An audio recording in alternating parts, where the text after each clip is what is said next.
All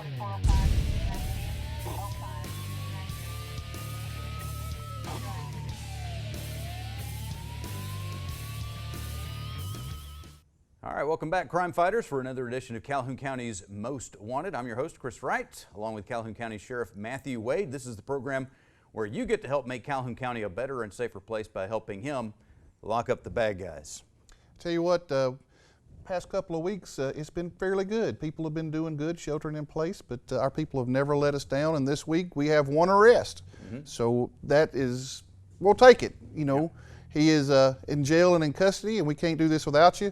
But truth be known, you know, people have been worried about crime and things. I don't want to jinx ourselves, but people mostly have been staying at home, and when people are at home, criminals can't come to your home and take your stuff when you're there.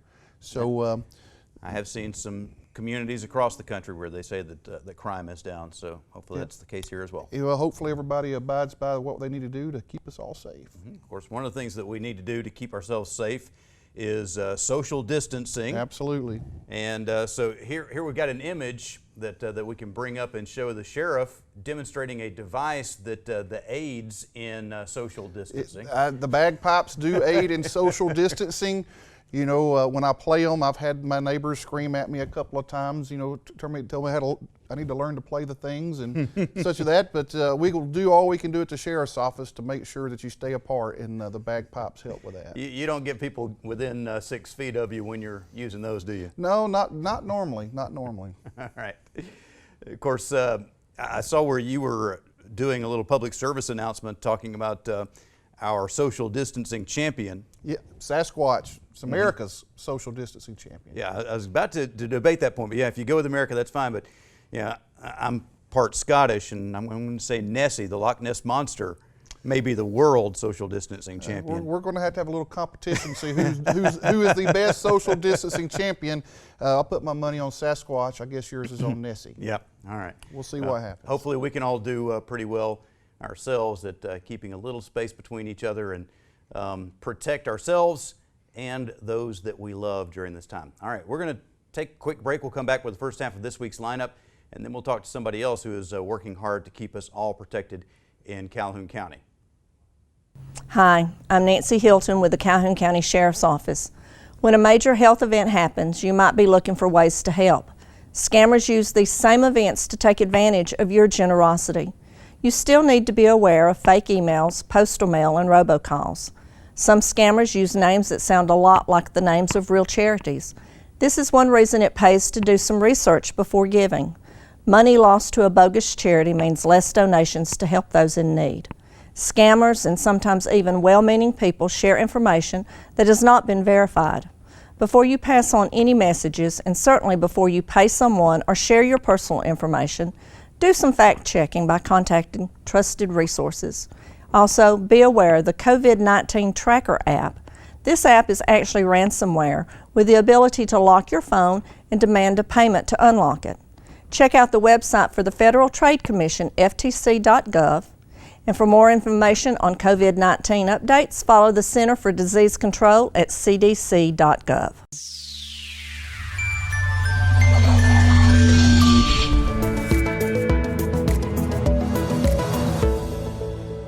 When a natural disaster hits or a tragic event happens, you might be looking for ways to help the people and communities affected. Unfortunately, scammers are also busy trying to take advantage. You want to make sure your money gets in the hands of charities you want to help. There are some ways to make sure that happens. Donate to charities you know and trust with a proven track record. Avoid charities that seem to have sprung up overnight related to current events. Don't assume charity messages posted on social media are legitimate, and when texting to donate, confirm the number on the charity's website. Learn more about how to check out a charity before you give at ftc.gov/charity. And remember, if you think you've spotted a charity scam, tell us at ftc.gov/complaint.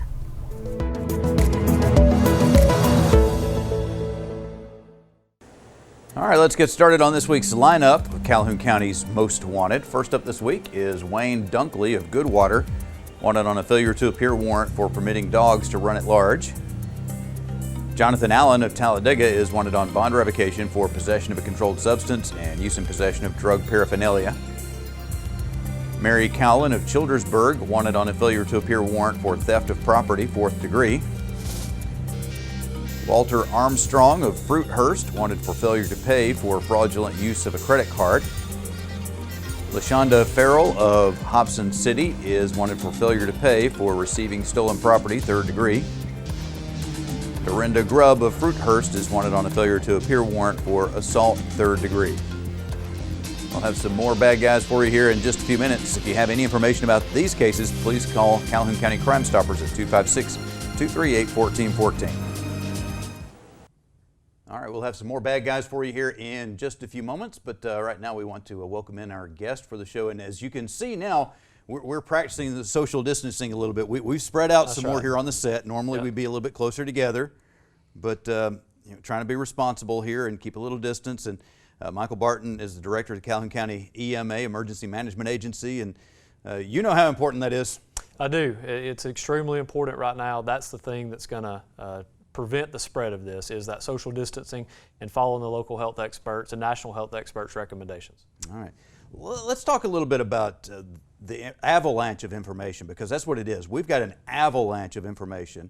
Things are constantly being updated and changed. Every morning we wake up and the world is different, and Calhoun County is different, and we're seeing so much information coming our way. We're not sure what we should trust, what's the newest, what may be outdated.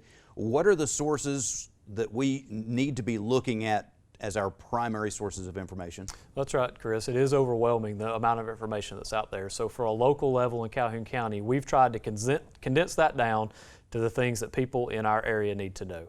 We've worked with our elected officials, such as the sheriff and others, as well as our infectious disease task force, on how to get that information out to the public. So we've got several methods set up that folks can tune into, so to speak. The first is our website. That's the best source of information, and that's www.calhounema.org. And we post information daily or almost hourly as the information's provided, through that avenue. We also have a new feature that's available.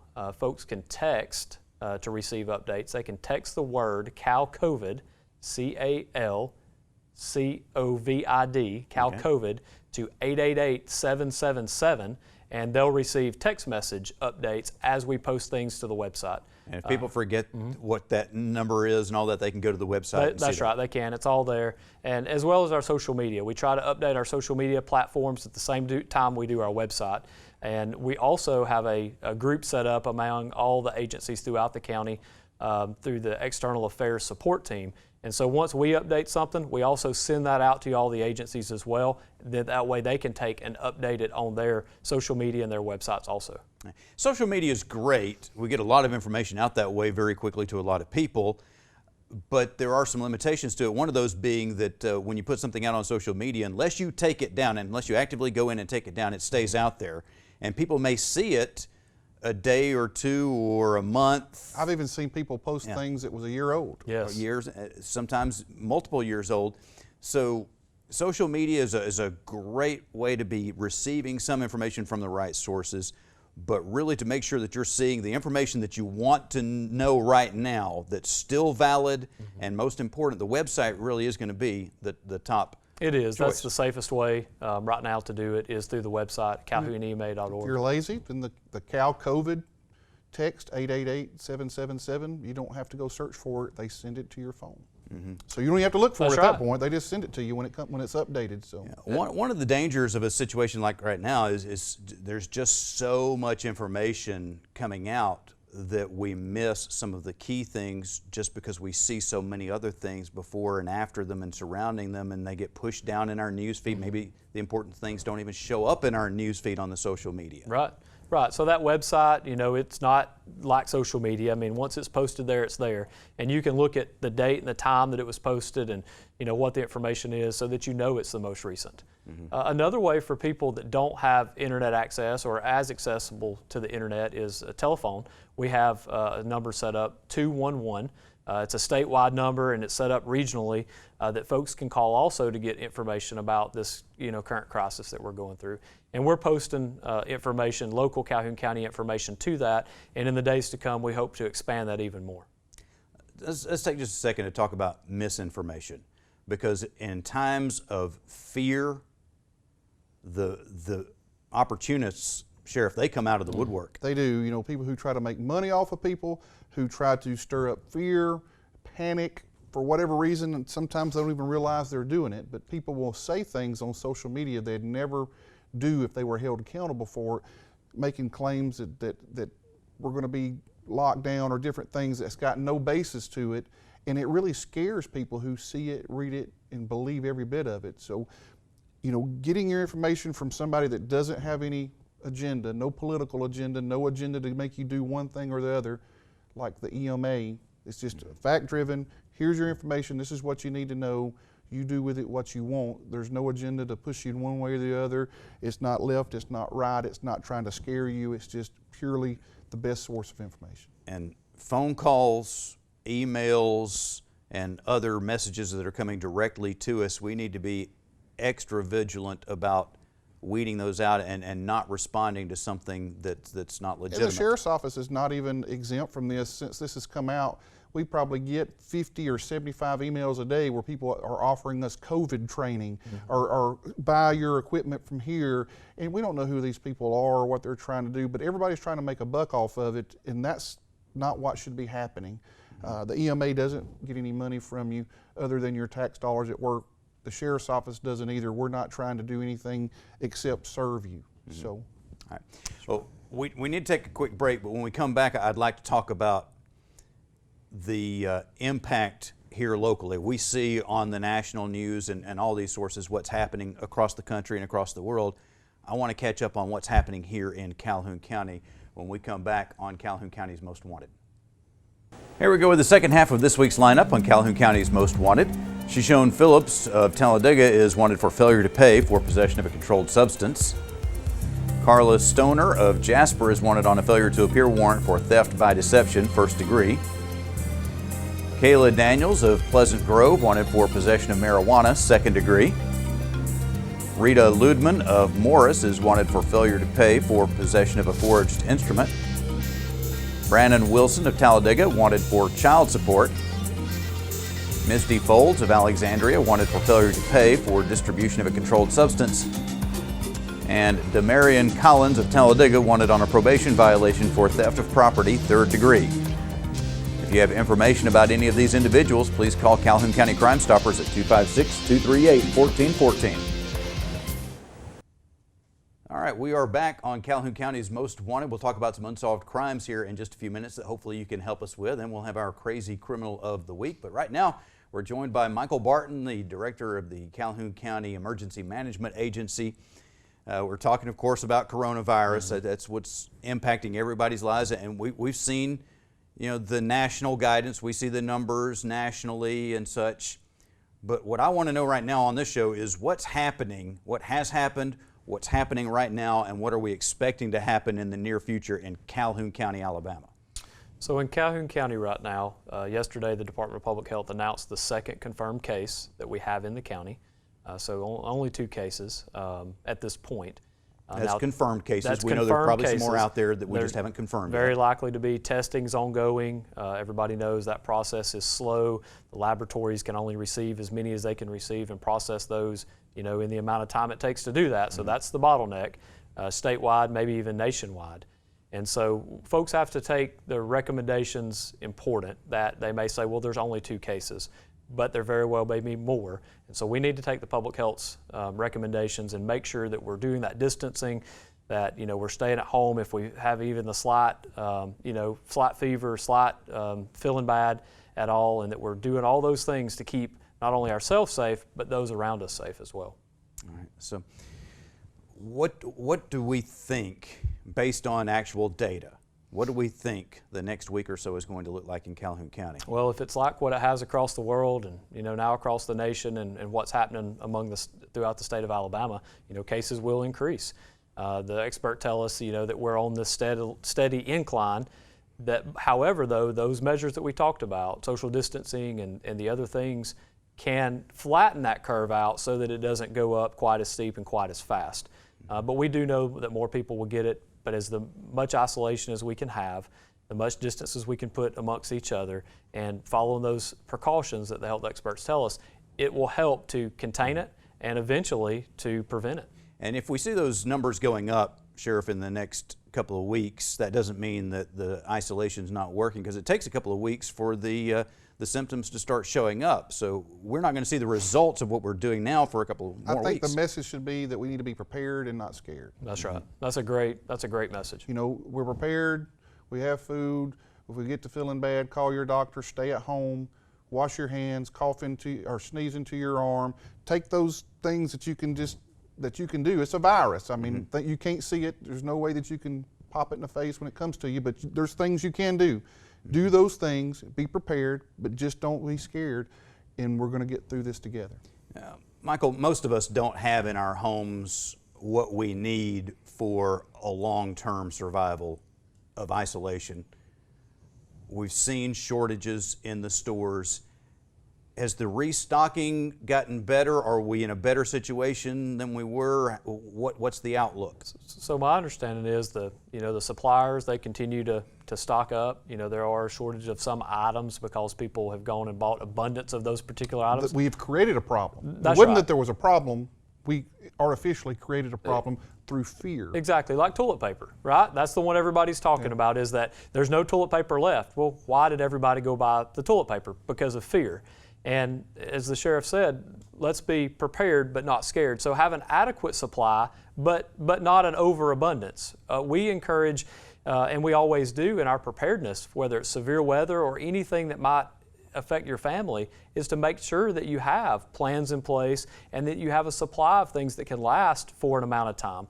And so this shouldn't be something that's new. It's something that I guess our attention has been refocused on, but we should be able to sustain that within our homes and our families for days at a time anyway. And that's just the recommendations that have always been, and we'll continue to encourage people to do that. All right. And I can tell you, I was in Walmart Sunday. I had to get some groceries, and business was normal. There was toilet paper. I know that seems shocking, but there was an abundance of toilet paper. So. Real quick, we're almost out of time, but things that people do need to make sure they do have in their home. If I'm going out shopping, we want to limit the number of shopping trips we make. That's right. What do I need to make sure I pick up? So adequate food supply that's going to last you for a good week or so. Some basic medications, over-the-counter kind of stuff, or if you have prescriptions, that you make sure that you've got a supply of those on hand. Work with your doctor and your pharmacy to do that. Just those essential things that are going to get you by so that you don't have to get out of the house, that you don't have to be around other people, and that if you're the one that's sick, that you don't potentially infect other people. All right, thank you, Michael. Again, the website that people go to, the best source for information in Calhoun County is? That's right. It's calhounema.org is the best way to go. If you don't have internet access, then call in the number 211. We'll get you local and important information as well. All right, thank you very much. Keep up the good work. Yes, sir. Thank you. All right. We will be back in just a few moments. We'll have the Crime Stoppers segment of the show, talk about some unsolved property crimes, and we'll also have our Crazy Criminal of the Week on Calhoun County's Most Wanted. All right, let's take a look at some property crimes that we could use your help solving. On March 14th, a Glock 9mm was reported as missing from a home located on Gladden Lane West in Alexandria. Between March 14th and March 15th, the 2018 Kawasaki green and black four-wheeler was taken from a residence on Canyon Trail in Alexandria. On March 17th, the home was burglarized on Highway 21 North in Jacksonville. A Remington 12-gauge and a Smith & Wesson 357 were stolen. On March 20th, an antique Coca-Cola button-type sign was stolen from a location on Alabama Highway 144 in Ohatchee. Looking back to an unsolved crime between January 20th and 27th, a 2007 white Kawasaki Prairie 350cc was stolen from a residence on Benefield Gap Road in Piedmont. And also another unsolved crime from a little bit back. Around 1:50 a.m. on February 11th, a burglary occurred at a business located on Alabama Highway 204 in Wellington. Surveillance shows an unknown person wearing a black hoodie with a light-colored scarf covering their face. The door was damaged and a large amount of cigarettes and cash were stolen. If you have information that can help us solve any of these crimes or other crimes committed in Calhoun County, please call Calhoun County Crime Stoppers at 256-238-1414. Stupid! right, Sheriff, you remember a while back there was this ridiculous trend of people licking ice cream containers in the store? You didn't even see that, did you? Or you forgotten it by now? You know, I don't really pay attention to ice cream. Window lickers is what I'd call them. Well, now we've got an individual that has posted himself in the store during the coronavirus pandemic, licking everything on the shelf Somebody in a needs store. to pop him in the head. He thinks he's being funny. Well, I don't know where his mama is, but she needs to come up and give him a old slap in the back of the head and straighten him out. So now, this is actually a criminal offense, is it not? I would say it is, and if I caught him doing it, we would be doing our best to break him of the habit, you sort of say. And I would imagine anybody he gets locked up with is probably not going to be exactly feeling the love either. No, I mean, you know, there is some laws out there about body fluids and putting them out there to harm others, and you know, he'll probably never get sick, you know, but somebody else will. You know, Be smart and be considerate. be smart, be considerate, do your part. All right. That's all that we have time for this week. We'll be looking for you again next week, but hopefully not in the lineup on Calhoun County's Most Wanted.